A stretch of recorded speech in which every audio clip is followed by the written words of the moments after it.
Hello welcome to all on my channel. So ਅੱਜ ਜਿਵੇਂ ਕਿ ਤੁਹਾਨੂੰ ਮੈਂ ਕਿਹਾ ਸੀ ਕਿ ਅਸੀਂ ਜਿਵੇਂ ਕਿ ਯੂਨੀਵਰਸਿਟੀ ਵਿਟਸ ਨੂੰ ਪੜ੍ਹ ਲਿਆ ਸੀ। ਸੋ ਯੂਨੀਵਰਸਿਟੀ ਵਿਟਸ ਤੋਂ ਸਭ ਤੋਂ ਇੰਪੋਰਟੈਂਟ ਟੌਪਿਕ ਜਿਹੜਾ ਹੈ ਆਪਣਾ ਕ੍ਰਿਸਟੋਫਰ ਮਾਰਲੋ, ਠੀਕ ਹੈ, ਉਸ ਦੇ ਬਾਰੇ ਅਸੀਂ ਸ਼ਾਰਟਲੀ ਜਿਹੜਾ ਹੈ ਸ਼ਾਰਟਲੀ ਤਾਂ ਨਹੀਂ ਕਹਿ ਸਕਦੇ ਆਪਾਂ, ਪੂਰੀ ਹੀ ਜਿਹੜੀ ਇਨਫੋਰਮੇਸ਼ਨ ਹੈ ਉਹਦੇ ਬਾਰੇ ਜੋ ਕਿ ਸਾਡੇ ਲਈ ਪੇਪਰ ਪੁਆਇੰਟ ਆਫ ਵਿਊ ਤੋਂ ਇੰਪੋਰਟੈਂਟ ਹੈ, we are going to done with that today. Okay, so quickly ਅਸੀਂ ਫਟਾਫਟ ਪੜ੍ਹ ਲੈਂਦੇ ਹਾਂ ਕਿ ਕ੍ਰਿਸਟੋਫਰ ਮਾਰਲੋ ਜਿਹੜੇ ਸੀਗੇ, ਇਹਨਾਂ ਦਾ ਬਰਥ ਜਿਹੜਾ ਹੈ 1564 ਨੂੰ ਮੰਨਿਆ ਜਾਂਦਾ ਹੈ। That is quite close to the Shakespeare also, and 1595 ਤੱਕ ਇਹਨਾਂ ਦਾ ਟਾਈਮ ਪੀਰੀਅਡ ਜਿਹੜਾ ਸੀ ਰਿਹਾ ਸੀ, ਠੀਕ ਹੈ। ਔਰ 16th ਸੈਂਚੁਰੀ ਦੇ ਇਹ ਰਾਈਟਰ ਸੀਗੇ, ਔਰ ਇਹਨਾਂ ਨੂੰ ਪਿਆਰ ਨਾਲ ਜਾਂ ਕਹਿ ਲਓ ਇਹਨਾਂ ਨੂੰ ਲੋਕ ਕਿਥ ਮਾਰਲੋ ਵੀ ਆਖਦੇ ਸੀਗੇ। ਔਰ ਇਹ ਇੱਕ ਸ਼ੂ ਮੇਕਰ ਦੇ ਸਨ ਸੀ। ਇਹ ਕੁਐਸਚਨ ਕਿਤੇ ਪੁੱਛਿਆ ਗਿਆ ਹੈ ਕਿ ਦੱਸੋ ਕਿ ਇਹਨਾਂ ਵਿੱਚੋਂ who is the son of a shoe maker. So Christopher Marlowe ਸੀਗੇ ਜਿਹੜੇ he was the son of a shoe maker, and ਇਹ 16th ਸੈਂਚੁਰੀ ਦੇ ਪ੍ਰੋਮੀਨੈਂਟ ਰਾਈਟਰ ਸੀਗੇ। ਇਹਨਾਂ ਤੋਂ ਬੈਨ ਜੌਨਸਨ ਜਿਹੜੇ ਸੀਗੇ ਉਹ ਕਾਫੀ ਇੰਸਪਾਇਰਡ ਸੀਗੇ, ਠੀਕ ਹੈ। ਸ਼ੇਕਸਪੀਅਰ ਨੇ ਵੀ ਇਹਨਾਂ ਦੇ ਇੱਕ ਪਲੇ ਤੋਂ ਆਪਣੇ ਪਲੇ ਦੇ ਲਈ ਹੈ ਇੰਸਪੀਰੇਸ਼ਨ। ਔਰ ਇਹ ਜਿਹੜੇ ਆਪਣੇ ਯੂਨੀਵਰਸਿਟੀ ਵਿੱਚ ਸੀਗੇ ਉਹਨਾਂ ਵਿੱਚੋਂ ਸਭ ਤੋਂ ਜ਼ਿਆਦਾ ਪੋਪੂਲਰ ਜਿਹੜੇ ਨੇ ਰਾਈਟਰ ਨੇ, ਠੀਕ ਹੈ। ਔਰ ਇਹ ਜਿਹੜੇ ਪੁਆਇੰਟ ਮੈਂ ਤੁਹਾਨੂੰ ਦੱਸ ਰਹੀ ਸਾਰੇ ਹੀ ਬਹੁਤ ਇੰਪੋਰਟੈਂਟ ਨੇ ਔਰ ਕਿਤੇ ਨਾ ਕਿਤੇ ਪੇਪਰ 'ਚ ਪੁੱਛੇ ਗਏ ਨੇ, ਠੀਕ ਹੈ। So he is the first important, ਜਿਹੜਾ ਸਭ ਤੋਂ ਪਹਿਲਾ ਇੰਪੋਰਟੈਂਟ ਪੁਆਇੰਟ ਇਹਨਾਂ ਦਾ ਹੈ, father of a blank verse drama ਹੈ। ਇਹ ਸਾਨੂੰ MA ਦੇ ਜਿਹੜਾ ਮਾਸਟਰਸ ਦਾ ਜਿਹੜਾ ਪੰਜਾਬ ਯੂਨੀਵਰਸਿਟੀ ਦਾ ਜਿਹੜਾ ਸਿਲੇਬਸ ਹੈ ਉਹਦੇ ਵਿੱਚ ਇਹਨਾਂ ਦਾ ਡਾਕਟਰ ਫੋਸਟਰ ਜਿਹੜਾ ਹੈ ਪ੍ਰਿਸਕ੍ਰਾਈਬਡ ਹੈ ਸਿਲੇਬਸ ਦੇ ਵਿੱਚ।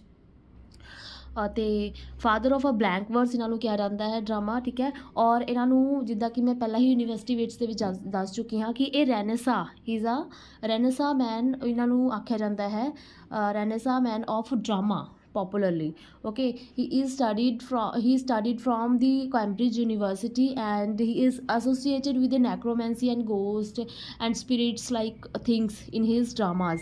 So ਜਿਵੇਂ ਕਿ ਆਪਾਂ ਡਾਕਟਰ ਫੋਸਟਰਸ ਦੇ ਵਿੱਚ ਵੀ ਦੇਖਦੇ ਹਾਂ ਕਿ ਉਹਦੇ ਵਿੱਚ ਨੈਕਰੋਮੈਂਸੀ ਦੀ ਪ੍ਰੈਕਟਿਸ ਹੋ ਰਹੀ ਹੈ, ਉਹਦੇ ਵਿੱਚ ਜਿਹੜਾ ਹੈ ਹੈਲਨ ਦਾ ਭੂਤ ਵੀ ਆਉਂਦਾ ਹੈ, ਉਹਦੇ ਵਿੱਚ ਇਸ ਤਰ੍ਹਾਂ ਦੀ ਕਾਫੀ ਸਾਰੀ ਪ੍ਰੈਕਟਿਸਿਸ ਹੋ ਰਹੀਆਂ ਨੇ। ਸੋ ਹੀ ਇਜ਼ ਐਸੋਸੀਏਟਿਡ ਵਿਦ ਨੈਕਰੋਮੈਂਸੀ ਦਾ ਮਤਲਬ ਹੁੰਦਾ ਹੈ ਕਿ ਜਿਹੜਾ ਆਪਾਂ ਕਾਲਾ ਜਾਦੂ ਜਿਹਨੂੰ ਕਹਿ ਦਿੰਦੇ ਹਾਂ, ਨਹੀਂ ਤੰਤਰ ਮੰਤਰ, that is called necromancy. Okay, then ਇਹਨਾਂ ਦੇ ਜਿਹੜੇ ਇੰਪੋਰਟੈਂਟ ਵਰਕਸ ਨੇ, ਫਸਟ ਜਿਹੜਾ ਇਹਨਾਂ ਦਾ ਪਲੇ ਕਿਹਾ ਜਾਂਦਾ ਹੈ Dido Queen the ਕਾਰਥੇਜ।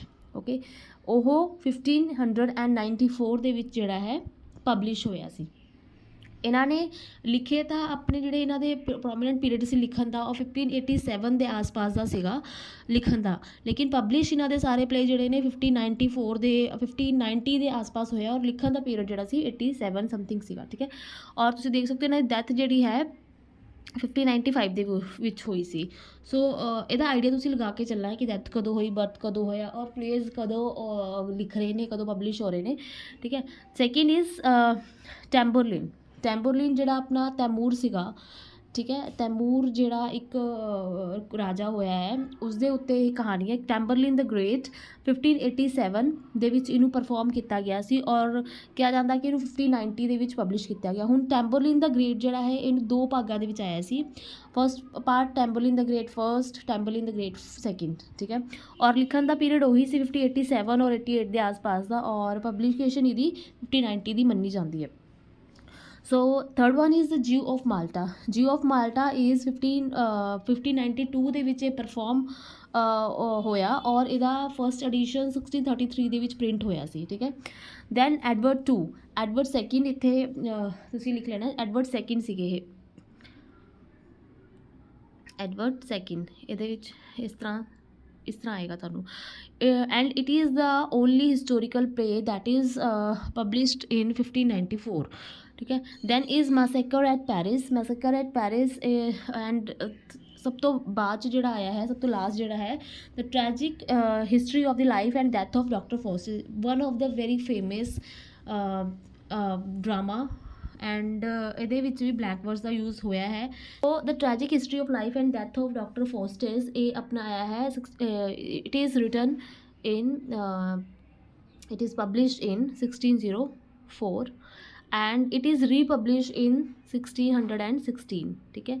It is published in 1604 and republish in 1616, ठीक है। दैन मैं ਤੁਹਾਨੂੰ ਡਾਕਟਰ ਫੋਸਟਰਸ ਬਾਰੇ ਥੋੜ੍ਹਾ ਜਿਹਾ ਦੱਸ ਦਿੰਦੀ ਹਾਂ। ਡਾਕਟਰ ਫੋਸਟਰਸ ਜਿੱਦਾਂ ਮੈਂ ਤੁਹਾਨੂੰ ਦੱਸਿਆ ਕਿ ਇਹ ਬਲੈਕ ਵਰਸ ਦੇ ਵਿੱਚ ਲਿਖਿਆ ਗਿਆ ਹੈ, ਇੱਕ ਟ੍ਰੈਜਡੀ ਹੈ।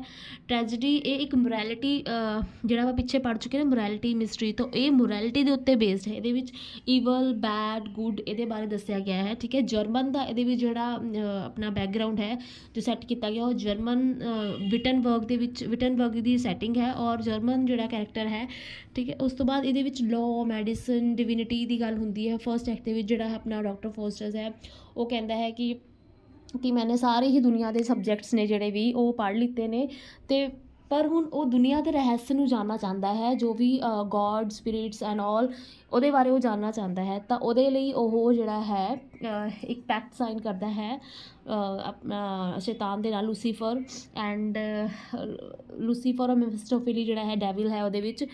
ਤਾਂ ਜਿਹੜਾ ਆਪਣਾ ਮੈਫਿਸਟੋਫੀਲੀ ਡੈਵਿਲ ਹੈ ਉਹ ਹੁਣ ਇਹਦਾ ਇੱਕ ਸਰਵੈਂਟ ਹੈ ਵੈਗਨਰ। ਇਹ ਕਰੈਕਟਰਸ ਜਿਹੜੇ ਨੇ ਇੰਪੋਰਟੈਂਟ ਨੇ ਔਰ ਇਹਨਾਂ ਨੂੰ ਤੁਸੀਂ ਯਾਦ ਰੱਖਣਾ ਹੈ। ਜਿਵੇਂ ਕਿ ਇਹਦੇ ਵਿੱਚ ਇੰਪੋਰਟੈਂਟ ਕੈਰੈਕਟਰ ਨੇ ਵੈਗਨਰ, ਤਾਂ ਜੋ ਵੈਗਨਰ ਹੈ ਉਹ ਸਰਵੈਂਟ ਹੈ, ਠੀਕ ਹੈ। ਦੈਨ ਮੈਫਿਸਟੋਫੀਲੀ ਜਿਹੜਾ ਹੈ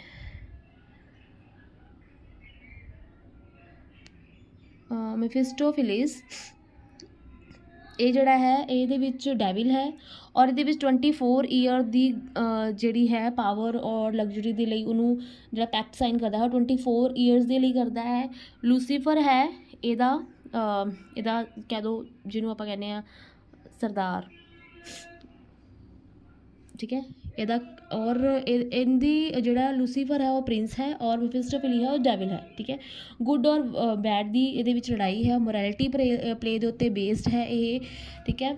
ਔਰ ਇਹਦੇ ਵਿੱਚ ਡਾਕਟਰ ਫੋਸਟਰ ਜਿਹੜਾ ਹੈ ਇਹਦੇ ਵਿੱਚ ਜਿਹੜਾ ਹੈ ਹੈਲਨ ਦਾ ਕਰੈਕਟਰ ਵੀ ਆਉਂਦਾ। ਓਲਡ ਮੈਨ ਇਹਦੇ ਵਿੱਚ ਜਿਹੜਾ ਹੈ ਉਹ ਗੋਡ ਨੂੰ ਰਿਪਰੈਜ਼ੈਂਟ, ਅੱਛਾ ਗੁੱਡ ਨੂੰ ਪ੍ਰੈਜ਼ੈਂਟ ਕਰਦਾ ਹੈ। ਅਤੇ ਇਹਦੇ ਵਿੱਚ ਪੋਪ ਵੀ ਆਉਂਦਾ ਹੈ, ਜਦੋਂ ਪੋਪ ਦੀ ਪਾਰਟੀ ਦੇ ਵਿੱਚ ਉਹ ਜਾਂਦਾ ਹੈ, ਜਦੋਂ ਫੀਸਟ ਹੁੰਦਾ ਹੈ ਉੱਥੇ ਕੋਈ। ਅਤੇ ਹੈਲਨ ਵੀ ਆਉਂਦੀ ਹੈ ਜਦੋਂ ਉਹ ਇੱਕ ਵਾਰ ਨੂੰ ਆਪਣੇ ਡਿਸੀਜ਼ਨ ਦੇ ਉੱਤੇ ਡਾਊਟ ਕਰਦਾ ਹੈ, ਤਾਂ ਹੈਲਨ ਵੀ ਅਪੀਅਰ ਕਰਦੀ ਹੈ ਉਹਨੂੰ ਭਟਕਾਉਣ ਦੇ ਲਈ। ਐਂਡ ਦੇ ਵਿੱਚ ਜਿਹੜਾ ਹੈ ਉਹ ਦੋ ਉਹਦੇ ਜਿਹੜੇ ਸਾਥੀ ਹੁੰਦੇ ਨੇ, ਉਹਨਾਂ ਦੀ ਮਦਦ ਨਾਲ ਇਹ ਜਿਹੜੀ ਹੈ ਪ੍ਰੈਕਟਿਸਿਸ ਸਾਰੀ ਸਿੱਖਦਾ ਹੈ ਔਰ ਉਹਨਾਂ ਦੇ ਨਾਮ ਨੇ ਵੈਲਡਸ ਐਂਡ ਕੋਰਨੀਲੀਅਸ। ਇਹ ਜਿਹੜੇ ਦੋਨੋਂ ਹੀ ਨੇ ਇਹ ਡਾਕਟਰ ਫੋਸਟਰਸ ਨੂੰ ਬਲੈਕ ਮੈਜਿਕ ਸਿਖਾਉਂਦੇ ਨੇ, ਠੀਕ ਹੈ। ਔਰ ਇੱਕ ਚੀਜ਼ ਜਿਹੜੀ ਹੋਰ ਤੁਸੀਂ ਇਹਦੇ ਵਿੱਚ ਯਾਦ ਰੱਖਣੀ ਹੈ ਉਹ ਹੈ ਕਿ 5 ਐਕਟਸ ਦੇ ਵਿੱਚ ਇਹ ਲਿਖਿਆ ਗਿਆ ਹੈ, ਠੀਕ ਹੈ। ਇਹਦੇ ਵਿੱਚ ਕੋਰਸ ਵੀ ਹੈ ਔਰ ਇਹਦੇ ਵਿੱਚ ਜਿਹੜਾ ਹੈ ਕੋਰਸ ਜਿਹੜਾ ਹੈ ਇੱਕੋ ਹੀ ਕਰੈਕਟਰ ਜਿਹੜਾ ਹੈ ਆਪਣੇ 4 ਟਾਈਮਸ ਜਿਹੜਾ ਹੈ ਇਸਦੇ ਵਿੱਚ ਅਪੇਅਰ ਹੁੰਦਾ ਹੈ। ਐਕਟ ਸੈਕਿੰਡ, ਐਕਟ ਥਰਡ, ਫਿਰ ਐਕਟ ਥਰਡ ਐਂਡ ਫੋਰਥ ਦੇ ਵਿੱਚ ਔਰ ਇੱਕ ਐਂਡ ਆਫ ਦਾ ਪਲੇ, ਉਦੋਂ ਵੀ ਇਹ ਅਪੇਅਰ ਹੁੰਦਾ ਹੈ, ਠੀਕ ਹੈ। ਇਹ ਕੁਝ ਇੰਪੋਰਟੈਂਟ ਪੁਆਇੰਟਸ ਸੀਗੇ ਇਸ ਆਪਣੇ ਡਾਕਟਰ ਫੋਸਟਰਸ ਦੇ। ਔਰ ਇਸ ਤੋਂ ਬਾਅਦ ਜਿਓ ਆਫ ਮਾਲਟਾ ਦੇ ਵਿੱਚ ਕੀ ਹੁੰਦਾ ਹੈ, ਤੁਸੀਂ ਜਿਓ ਆਫ ਮਾਲਟਾ ਦੇ ਵਿੱਚ ਯਾਦ ਰੱਖਣਾ ਹੈ ਕਿ ਇਹਦੇ ਵਿੱਚ ਇੱਕ ਗਨ ਪਾਊਡਰ ਦਾ ਸੀਨ ਹੈ, ਜੋ ਕਿ ਜਿਹੜਾ ਜਿਊ ਮਰਚੈਂਟ ਹੈ ਜਿਹੜਾ ਕਿ ਬਾਰਾਬਸ ਹੈ, ਠੀਕ ਹੈ। ਉਹਦਾ ਨਾਮ ਬਾਰਾਬਸ ਹੈ ਔਰ ਜਿਊਸ਼ ਮਰਚੈਂਟ ਹੈ ਉਹ ਇੱਕ ਮੈਕੀਆਵਲਿਨ ਕਰੈਕਟਰ। ਮੈਕੀਆਵਲਿਨ ਦਾ ਮਤਲਬ ਹੁੰਦਾ ਹੈ ਇੱਕ ਜਿਹਦੇ ਵਿੱਚ ਕੁਛ ਨਾ ਕੁਛ ਬੁਰਾਈ ਹੁੰਦੀ ਹੈ, ਦੈਟ ਇਜ਼ ਕੋਲਡ ਮੈਕੀਆਵਲਿਨ ਕਰੈਕਟਰ। ਔਰ ਰਿਵੈਂਜ ਲੈਣ ਦੀ ਸੋਚਦਾ ਹੈ, ਉਸਦੇ ਲਈ ਉਹ ਗਨ ਪਾਊਡਰ ਇੱਕ ਕੜਾਹੀ ਤਿਆਰ ਕਰਦਾ ਹੈ, ਉਹਦੇ ਵਿੱਚ ਆਪਣੇ ਜਾਲ ਵਿੱਚ ਫਸਾਉਣ ਦੀ ਕੋਸ਼ਿਸ਼ ਕਰਦਾ ਹੈ, ਬਟ ਉਹ ਖੁਦ ਹੀ ਉਸ ਜਾਲ ਵਿੱਚ ਫਸ ਕੇ ਮਰ ਜਾਂਦਾ ਹੈ। ਇਹਦੇ ਵਿੱਚ ਇਸ ਤਰ੍ਹਾਂ ਦਾ ਕੁਝ ਜਿਓ ਆਫ ਮਾਲਟਾ ਦੇ ਵਿੱਚ ਸਟੋਰੀ ਹੈ, ਠੀਕ ਹੈ। ਔਰ ਜਿਹੜਾ ਆਪਣਾ ਟੈਂਬਰਲਿਨ ਹੈ ਉਹ ਤੁਹਾਨੂੰ ਪਤਾ ਹੀ ਹੈ ਕਿ ਟੈਂਬਰਲਿਨ ਦੇ ਵਿੱਚ 2 ਹੀ ਇੰਪੋਰਟੈਂਟ ਕਰੈਕਟਰ ਨੇ। ਫਸਟ ਵਨ ਇਜ਼ ਟੈਂਬਰਲਿਨ, ਜੋ ਕਿ ਪਹਿਲੇ ਪਾਰਟ ਦੇ ਵਿੱਚ ਲੜਾਈ ਕਰਦਾ ਹੈ, ਸਾਰੇ ਹੀ ਦੇਸ਼ਾਂ ਨੂੰ ਜਿੱਤਦਾ ਹੈ ਔਰ ਇਸ ਤਰ੍ਹਾਂ ਵੇਰੀਅਸ ਕਿੰਗਸ ਨੂੰ ਹਰਾਉਂਦਾ ਹੈ, ਇਸ ਤਰ੍ਹਾਂ ਦੀ ਸਟੋਰੀ ਹੈ। ਇਹਦੇ ਵਿੱਚ 2 ਇੰਪੋਰਟੈਂਟ ਕੈਰੈਕਟਰ ਨੇ, ਇੱਕ ਤਾਂ ਹੋ ਗਿਆ ਆਪਣਾ ਟੈਂਬਰਲਿਨ, ਠੀਕ ਹੈ। ਸੈਕਿੰਡ ਵਨ ਇਜ਼ ਜੈਨੋਕ੍ਰੇਟ, ਜੋ ਜੈਨੋਕ੍ਰੇਟ ਹੈ ਇਹਦੀ ਲਵਰ ਹੈ ਔਰ ਸੈਕਿੰਡ ਪਾਰਟ ਦੇ ਵਿੱਚ ਇਹਦੇ ਨਾਲ ਇਹਦੀ ਵੈਡਿੰਗ ਹੋ ਜਾਂਦੀ ਜੈਨੋਕ੍ਰੇਟ ਦੇ ਨਾਲ ਔਰ ਇਹਦੀ ਡੈਥ ਦਿਖਾਈ ਗਈ ਹੈ ਸੈਕਿੰਡ ਦੇ ਵਿੱਚ ਹੈ। ਔਰ ਬੇਬੀਲੋਨ ਜਿਹੜਾ ਹੈ ਬੇਬੀਲੋਨ, ਇਹਨੂੰ ਜਿੱਤਣ ਦੀ ਇਹਦੇ ਵਿੱਚ ਸਟੋਰੀ ਹੈ, ਠੀਕ ਹੈ। ਟੈਂਬਰਲਿਨ ਦੇ ਵਿੱਚ ਇਹੀ ਬੇਸਿਕਲੀ ਹੈ। ਔਰ ਐਡਵਰਡ ਸੈਕਿੰਡ ਦਾ ਹਿਸਟੋਰੀਕਲ ਪਲੇ ਹੈ ਜੋ ਕਿ ਇੰਸਪਾਇਰ ਕਰਦਾ ਹੈ ਸ਼ੇਕਸਪੀਅਰ ਦੇ ਰਿਚਰਡ ਸੈਕਿੰਡ ਨੂੰ, ਠੀਕ ਹੈ। ਇਹਦੇ ਵਿੱਚ ਲਵ ਔਰ ਫੇਵਰ ਦੀ ਸਟੋਰੀ ਹੈ ਔਰ ਜਿਹੜਾ ਤੁਹਾਨੂੰ ਮੈਂ ਦੱਸਿਆ ਨਾ ਡੀਡੋ ਦਾ ਕੁਈਨ ਇਹ ਆਪਣਾ ਜਿਹੜਾ ਜਦੋਂ ਅਸੀਂ ਪੜ੍ਹੇ ਸੀਗੇ ਯੂਨੀਵਰਸਿਟੀ ਵਿਟਸ, ਇਹਦੇ ਵਿੱਚ ਇੰਪੋਰਟੈਂਟ ਪੁਆਇੰਟ ਇਹ ਹੈ ਕਿ ਯੂਨੀਵਰਸਿਟੀ ਵਿਟ ਦੇ ਵਿੱਚ ਜਿਹੜਾ ਸੀਗਾ ਆਪਣਾ ਥੋਮਸ ਨੈਸ਼ ਦੇ ਨਾਲ ਇਹਦੀ ਮਤਲਬ ਉਹਨਾਂ ਨੇ ਇਹ ਦੋਨਾਂ ਨੇ ਮਿਲ ਕੇ ਇਹ ਪਲੇ ਜਿਹੜਾ ਹੈ ਲਿਖਿਆ ਸੀ। ਠੀਕ ਹੈ, ਇਹਦੇ ਵਿੱਚ ਡੀਡੋ, ਐਨਸ, ਕਿਊਪਿਡ ਐਂਡ ਇਸ ਤਰ੍ਹਾਂ ਦੀ ਸਟੋਰੀ ਹੈ ਨਾ, ਜੂਪੀਟਰ ਵੀ ਆਉਂਦਾ ਹੈ। ਸੋ ਕੈਰਥੇਸ ਦੇ ਵਿੱਚ ਹੀ ਇਹਦੀ ਸੈਟਿੰਗ ਰੱਖੀ ਗਈ ਹੈ ਔਰ ਵਰਜਿਲ ਦੇ ਏਨੇਟ ਤੋਂ ਇੰਸਪਾਇਰਡ ਸੀ। ਇਹ ਕੁਝ ਪੁਆਇੰਟ ਸੀਗੇ ਇੰਪੋਰਟੈਂਟ ਇਸ ਆਪਣੇ ਮਾਰਲੋ ਦੇ ਬਾਰੇ 'ਚ, ਇਹ ਤੁਸੀਂ ਆਪਣੇ ਨੋਟ ਕਰਕੇ ਰੱਖਣੇ ਹੈ। ਬਾਕੀ ਤੁਸੀਂ ਡਿਟੇਲ ਦੇ ਵਿੱਚ ਇਹਦੀ ਸਮਰੀਜ਼ ਜਿਹੜੀ ਹੈ ਇਹਨਾਂ ਦੀਆਂ ਅਗਰ ਪੜ੍ਹਨਾ ਚਾਹੁੰਦੇ ਹੋ ਤਾਂ ਸਮਰੀਜ਼ ਪੜ੍ਹ ਸਕਦੇ ਹੋ। ਸਮਰੀਜ਼ ਦੇ ਵਿੱਚ ਵੀ ਤੁਸੀਂ ਡੀਪ ਦੇ ਵਿੱਚ ਨਹੀਂ ਜਾਣਾ, you just have to know the characters, dates important, ਜਿਹੜੀ ਪਬਲੀਕੇਸ਼ਨ ਡੇਟ ਇਹ ਪਤਾ ਹੋਣੀ ਚਾਹੀਦੀ, ਰਿਟਨ ਪਤਾ ਹੋਣਾ ਚਾਹੀਦਾ, ਕੈਰੈਕਟਰਸ ਪਤਾ ਹੋਣੇ ਚਾਹੀਦੇ ਆ ਔਰ ਜਿਸਟ ਪਤਾ ਹੋਣਾ ਚਾਹੀਦਾ ਕਿ ਕਿਹੜੀ ਸਟੋਰੀ ਦੇ ਵਿੱਚ ਕੀ ਚੱਲ ਰਿਹਾ ਹੈ। ਠੀਕ ਹੈ, ਇਸ ਦੇ ਵਿੱਚ ਸਭ ਤੋਂ ਇੰਪੋਰਟੈਂਟ ਜਿਹੜਾ ਹੈ ਉਹ ਡਾਕਟਰ ਫੋਸਟਰਸ, ਕਿ ਕਿੰਨੇ ਪੀਰੀਅਡ ਦਾ ਟਾਈਮ ਸੀਗਾ, ਜਿਹੜਾ ਪੈਕਟ ਸੀਗਾ, ਟੈਂਬਰਲਿਨ ਦੇ ਕਿੰਨੇ ਪਾਰਟਸ ਨੇ, ਉਹਦੇ ਵਿੱਚ ਹੀਰੋਇਨ ਦਾ ਨਾਮ ਕੀ ਹੈ। ਠੀਕ ਹੈ, ਡੀਡੋ ਕੁਈਨ ਦਾ ਕੈਰਥੇਸ ਦੇ ਵਿੱਚ ਹੀਰੋਇਨ ਕੌਣ ਹੈ, ਹੀਰੋ ਕੌਣ ਹੈ, ਇਸ ਤਰ੍ਹਾਂ ਦੀ ਚੀਜ਼ਾਂ ਹੀ ਤੁਹਾਨੂੰ ਪਤਾ ਹੋਣੀ ਚਾਹੀਦੀ ਹੈ। ਬੇਸਿਕ ਜਿਸਟ ਪਤਾ ਹੋਣਾ ਚਾਹੀਦਾ, ਜ਼ਿਆਦਾ ਡੀਪ ਦੇ ਵਿੱਚ ਨਹੀਂ ਜਾਣਾ। ਡੀਪ ਅਗਰ ਕਰਨਾ ਹੈ ਤਾਂ ਡਾਕਟਰ ਫੋਸਟਰਸ ਤੁਸੀਂ ਕਰ ਸਕਦੇ ਹੋ, ਜਿਹੜਾ ਡੀਪ ਦੇ ਵਿੱਚ ਕਰਨ ਵਾਲਾ ਹੈ, ਜਾਂ ਫਿਰ ਜੀ ਆਫ ਮਾਲਟਾ ਦੇ ਵੀ ਕੈਰੈਕਟਰਸ ਇੰਪੋਰਟੈਂਟ ਨੇ। ਠੀਕ ਹੈ, that's all for this video. Thank you for